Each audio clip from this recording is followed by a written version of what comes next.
My own kids, firstborn, had to be redeemed. Now we come to a widely dispersed testimonial to the ownership of God. The Sabbath taught them their time belonged to God, and He could allot the set times that He would claim. In the New Testament, we belong to the Lord. He allots the set thing He wants from us, that is the fulfillment of the Sabbath. The Lord became the fulfillment of the Sabbath. As the Lord of the Sabbath, our Sabbathing becomes the life of faith. The Lord became the Passover. He covered us. The Lord became our perfect, unleavened bread. We then are asked in the New Testament covenant to be open and sincere, truthful.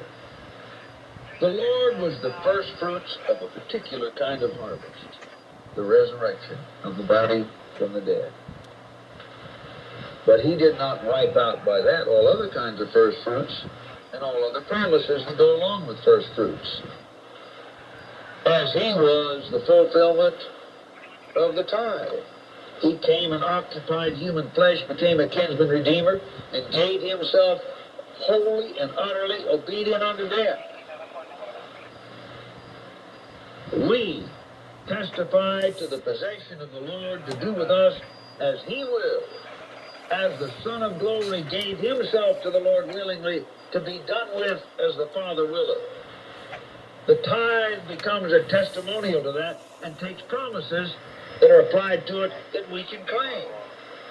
It is an ever-progressing life into God that recognizes we are in His care, and He loves to dump His good promises on us if we will but reach out to Him and do it His way. I got 24 passages on first fruits. Now leap from Leviticus 23 to Exodus 23. I was going backwards. You can jump back, the same as forward. Backwards and forwards. Same subject.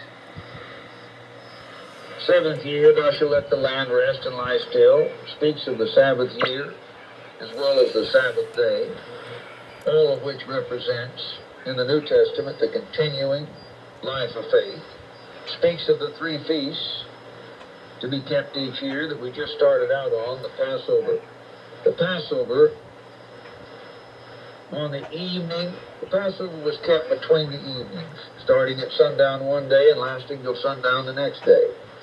The Feast of Unleavened Bread began immediately at sundown at the end of Passover.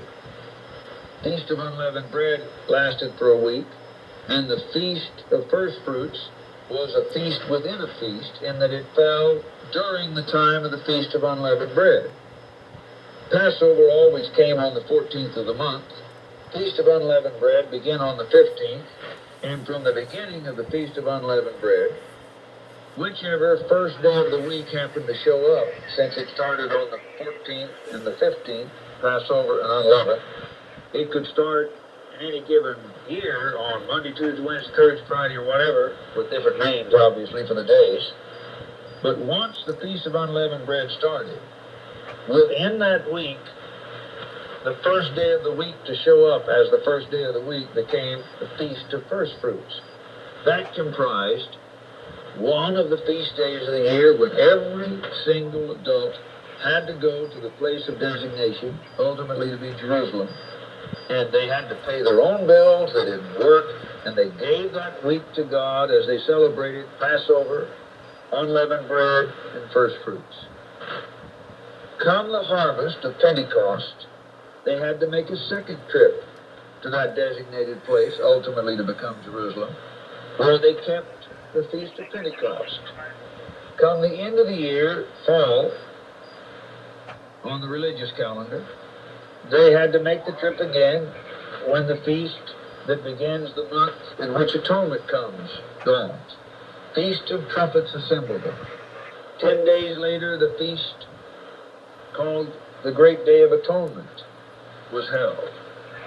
15th day of the month, week-long Feast of Tabernacles, where they moved out into tents made of tree limbs and lived in booths or skoots.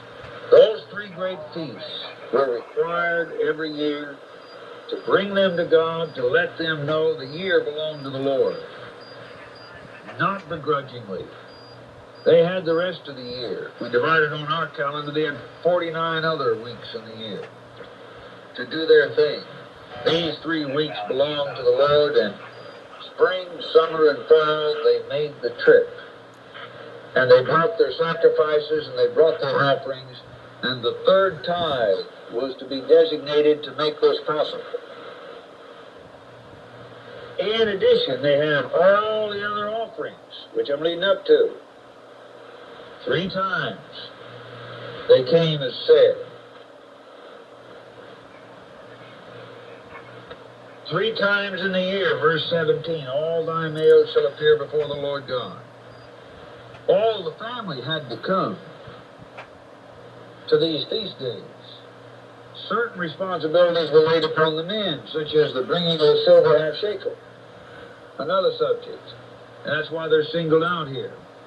But first, verse 19, of the first fruits of thy land thou shalt bring into the house of the Lord thy God.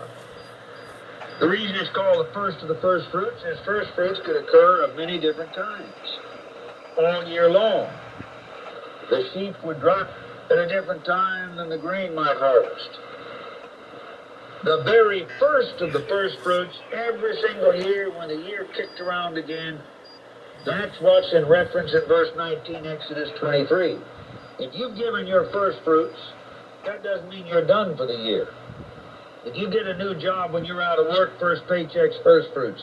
You make an investment, first return on the investment is first fruits. First fruits are exactly that, the first of a kind. To occur to you, you get a raise, that portion of your paycheck which represents the raise the first time it shows up, that belongs to the Lord as the first fruits.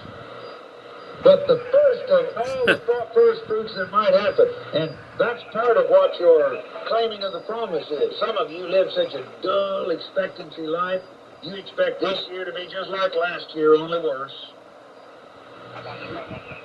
Get a little faith in your system.